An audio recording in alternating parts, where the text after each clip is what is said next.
Yeah, yeah, yeah. Show me some. Show me. Show me some. Show me. Show me some. Show me. Show me some. Show me.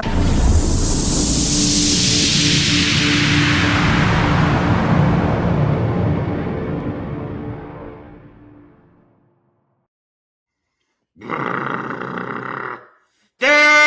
my god! There's no way I can do Yes, that. you can. You have to. You don't have a choice. Good day, sir. I'm so grateful that you entertained my chaoticness. I am. That's why we get along so well. We do. Buddy, it has been a little while. I know. My goodness. You've been a traveling warrior. I was traveling there for a little bit. I got back and then you disappeared for a couple weeks. So this is I feel like I don't even know what to do. I feel like this is the very first one we've ever done again. It is. It's like this is the first time we have actually taken like a little break from making them since we started over a year ago. Yeah. I think it's been like a year and a few months. So we are ready to rock and roll. I'm excited.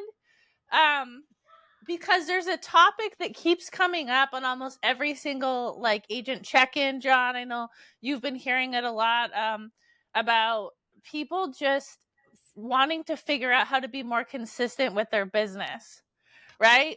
Because that's really the whole thing. Like I know the year that I was in the field full time, the secret wasn't that I was good at this business. The secret was that I was really good at being consistent.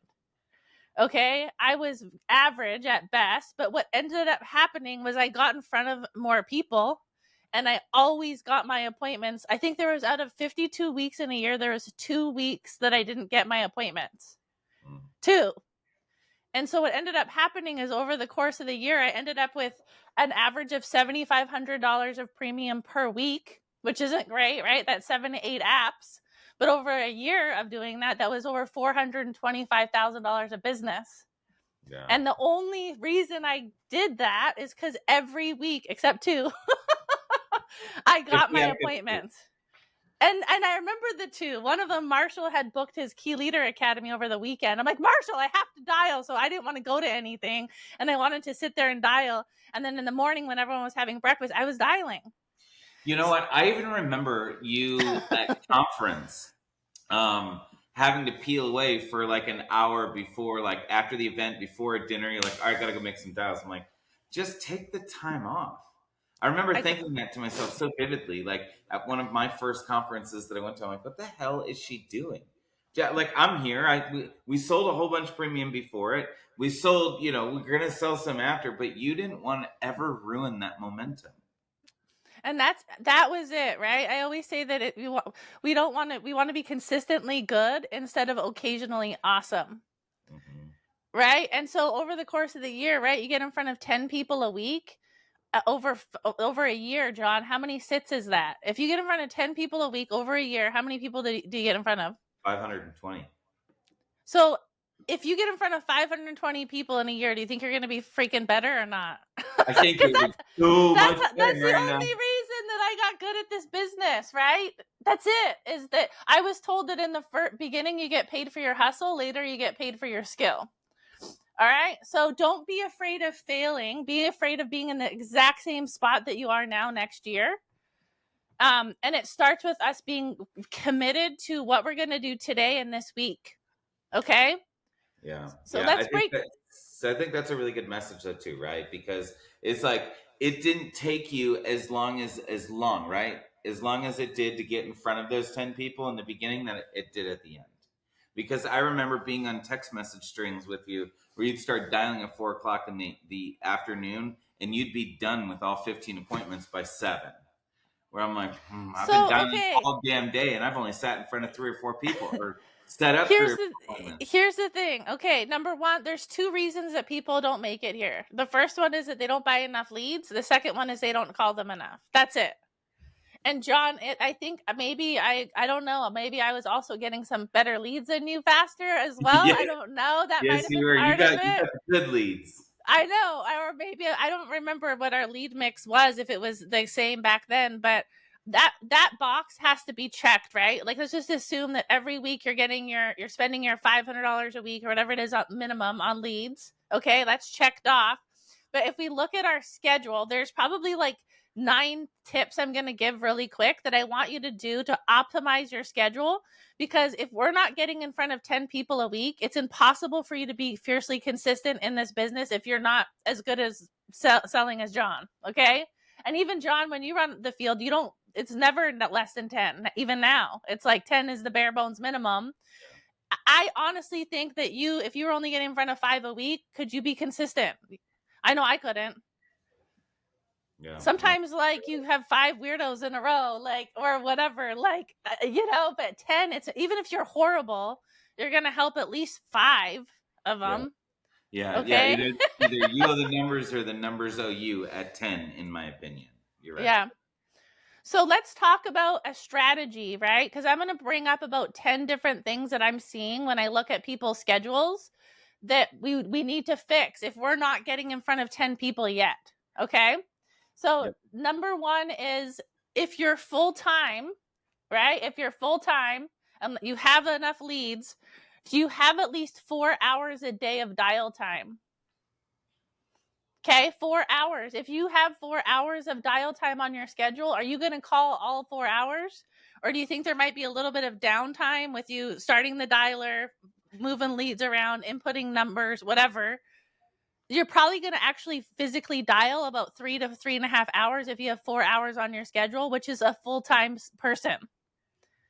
If you only have 2 hours of dial time, you're part-time, not full-time. If you're full-time, you should have at least 20 hours of dialing on your schedule if you're not getting in front of 10 people a week yet. If you're part-time, it's at least 10. Okay, but look at your schedule and do you have enough dial time each day? John, I'm seeing people are spending more time listening to conference calls than they are dialing. Mm-hmm. That's not making you any money if you're not actually doing anything with what you're learning. Okay? Anything you'd add to that part? No, other than I just really want to pay attention to what she's saying. It's like, hey, look, on your schedule, if you have 2 hours of actual dial time set up, it's not 2 hours of dialing. It's more like an hour and 35 minutes, because each time you're setting yourself up, you're logging into the dialer, you're transferring leads, you're getting yourself actually set up, that people don't kind of take that time into an account. And I bet that they don't take it into account with most things, right? So, no, that's good. They're getting ready to get ready. And here's what's really cool. On Ninja, I got on it a couple weeks ago. I made 45 dials in 15 minutes. Yeah. I had an agent of mine do 166 dials in an hour-and-a-half dial session last week. She booked 3 appointments. Before that, she was doing 300 dials all week. Now she's doing 160 in one sit, guys. Crazy. Okay? But we still want to, and then we said, okay, let's say that you do 100 dials an hour on Ninja, right? Which is way less than what I did. And you do 20 hours of dialing. John, how many dials did you do? 2,000. 20. Are you going to get in front of 10 people with 2,000 freaking dials? Okay? Oh. And this isn't a commercial for Ninja, but kind of, because it's going to change your business to dial that much. 2,000 dials? I don't think I've ever done that. Maybe I need to. Let me do that this week. All right. Here's the other thing. Okay, ready? So full-time is 20 hours. Part-time is 10 income-producing activity time on your schedule. But here's the other question I want you to ask yourself. Are you dialing outside of the 9 to 5 schedule? Like, what are you doing on your schedule to reach the people that work 9 to 5? Most people do work 9 to 5, right? Not everyone, but the majority of people work 9 to 5. We are not 9 to 5. Okay, you signed up for this. That's not you. Okay, so are you dialing at like 8 a.m.? Okay. Oh. When I'm dialing, I know John and I got leads, for a couple weeks there. I booked 90% of my appointments between 8 o'clock and 8:30 every morning. It was like, I felt like it was not a waste of time, but I'm like, okay, now I'm just kind of dialing, because I got a hold of everyone right away. I already had like 3 to 5 appointments before 9 o'clock hit. Okay. Are you doing that? Are you calling at 8? Check your legalities in your state, but most of them you can dial at 8 a.m. Okay. Another thing, are you dialing as late as you can to catch the people that are off work at 5 or 6? So many schedules I'm seeing, people are done dialing at like 6:30. You're missing everyone. Yeah, which is crazy. It's insane how many people think that they're done at 6 that I'm seeing in this business. So what I would do, and John, and this is what I do, and I'm calling ours, is 8 to 9. I dial, and then I'll do a little pass around lunchtime again, and then I'll call again at like 7:30 to 9 or 7 to 8:30, like as late as I possibly can, to try to reach these people that are working 9 to 5. So I'm recommending 3 blocks where you're dialing up until like 8:30 or 9 o'clock every week. Okay. And I'll Love pause that. there for a sec. Yeah. No, I love that just from the perspective like you're not doing a majority of your dials during their work time, right? You're doing it before, you're doing it maybe around lunchtime, and then you're doing it obviously thereafter. Yeah. You're almost even doing it kind of like after dinner, right? Yes. And so it's the most probable times that you're going to have to be able to kind of connect with people. And I think people do need to understand that. No, that's good. Buddy. Go hang out with your family, have dinner, take a break, because you want to be like a fresh version of you. You don't want to be sitting here for 15 hours straight and dialing all day. Sit down, make it, and dial with intention. Like I'm sitting down to book 5 appointments, and I'm booking them all for the same day. So when I'm getting on at 8, I'm booking them for probably 8:30, 9 o'clock, or noon, or 5. Like I want to get them all now. Okay. And so that's my last tip is there's 2 more. Do you have at least 3 dial sessions a day on your schedule? So breakfast, lunch, and after dinner.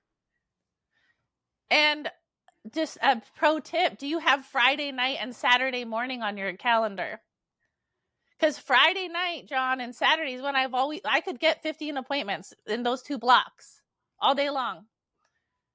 And it's still when people are not dialing, almost 100% of the schedules I see, John, there's nobody calling up until 9 o'clock on Friday.